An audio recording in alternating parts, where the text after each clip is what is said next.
What's your name? Paris. Spin the wheel, Paris. Body count. What's your body count? 8. Times 3, so like 21. Yeah, that one. Yeah. What's your name, darling? Anna. Anna, spin the wheel. Uni confession. Give me your craziest uni confession. When we went on tour in Croatia, I sucked someone off in a portaloo. Why does everyone hate on short kings? I'm being completely honest. I want to know. Because we like to feel... To feel smaller, especially like as tall girls. Is it okay for a girl to be like, when a guy's texting a girl, to tell him, oh, I can't date you because you're too short? Guys have standards too. Like, you can have a physical preference. True. Telling a guy he's too short, is that the equivalent of a guy telling a girl she's too overweight? Completely different. Why is it different? Wait, you can't change height. Exactly. So why is picking on a guy for being short better than calling a girl who's overweight, she can actually change herself? You don't even have this problem, so like, why are you defending short king? No, because I gotta defend my short kings out there, man. My best friend's a short king. That's sad for him, respectfully. It's an evil world we live in. Here's the simplest dating advice you'll ever need in your life, but most of you won't listen because you guys like to argue and complain about stupid shit that is very easy to understand. That person that has inconsistent communication with you just doesn't like you that much. That person that ghosted you isn't a bad person. They just became uninterested or found someone else. Move on, find someone else to text you. If your partner cheated on you, leave them. And if you don't leave them, which most of you won't because most of you lack standards and self-respect, shut up about it, stop hanging it over their head, and learn how to work through it together. Or else, move on. If a man does not want to pay all your bills and wants to go 50-50, that doesn't make him a bum, that doesn't make him a bad guy, that doesn't make him a little boy. He's still a man, just a man with different interests and goals in life. Go find you someone who will. There's 8 billion people in the world, I promise you can find one. That woman that wants all her bills paid doesn't make her a gold digger, doesn't make her a slut. Just go find you one that could do 50-50 with you. It's very simple. She just doesn't want what you want, and that's okay. You cannot attract the type of person you want if you are also not the person that they want. Get off the couch if you want a gym rat. Open up a fucking book if you want someone who reads books a lot. It's very simple. Men aren't shit, your standards are. You attract what you are, so maybe it's time to do some self-reflection.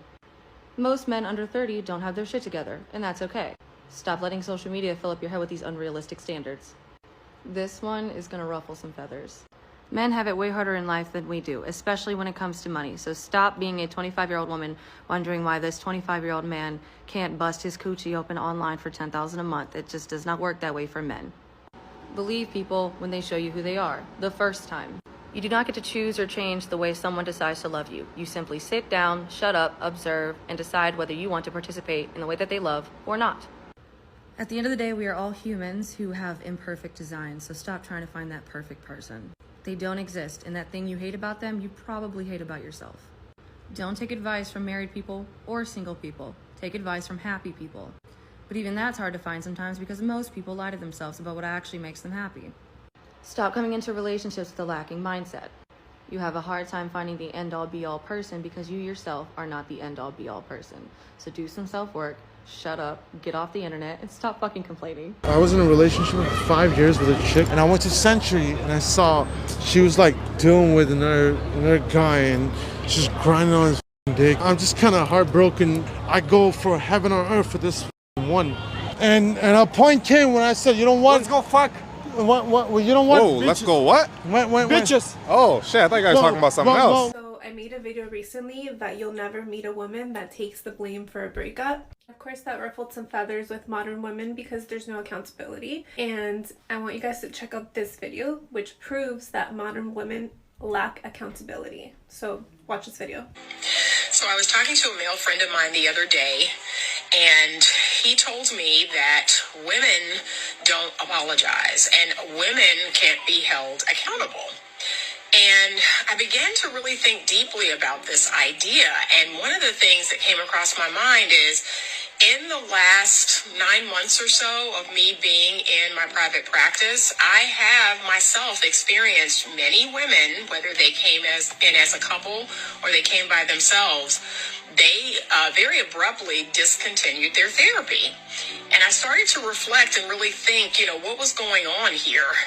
And I noticed that after I had to confront them about something, I had to bring to their attention something they were doing that wasn't contributing to the health of the relationship, they became very defensive and very, just very harsh, and they stopped coming.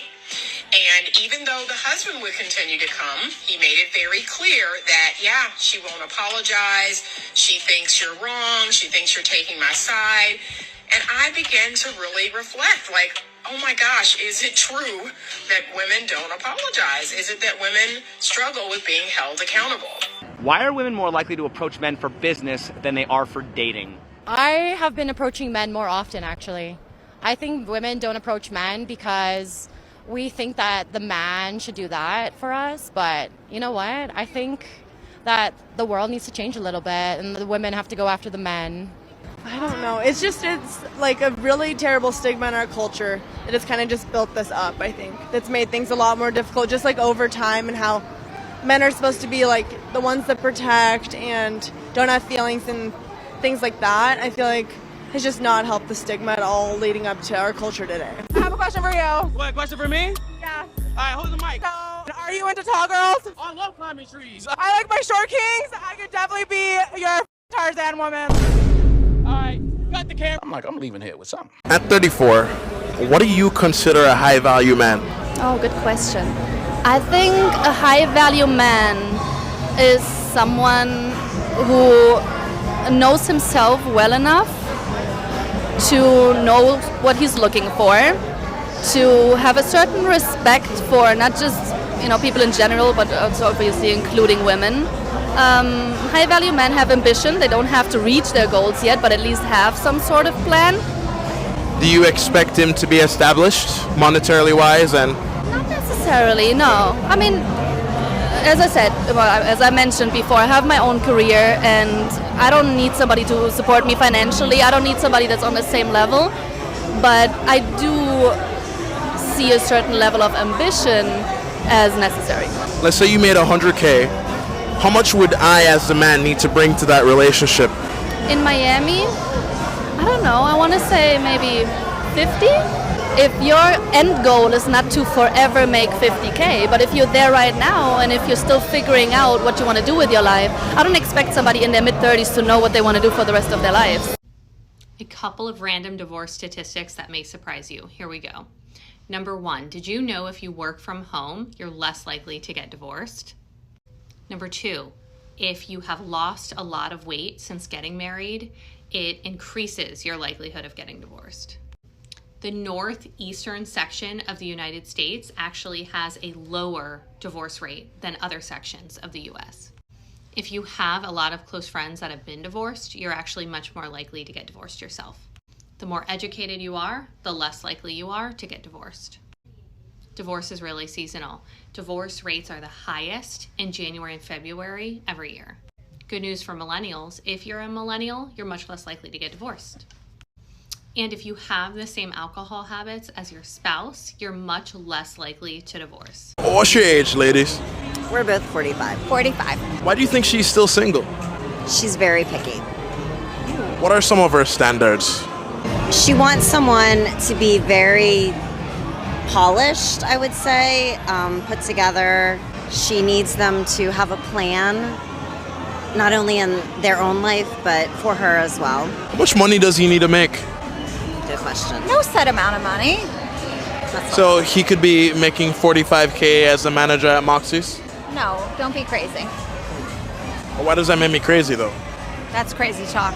That's So- poverty here. So what's your minimum in Miami? I don't know. Gotta have a lot of savings, 401k, robust stuff.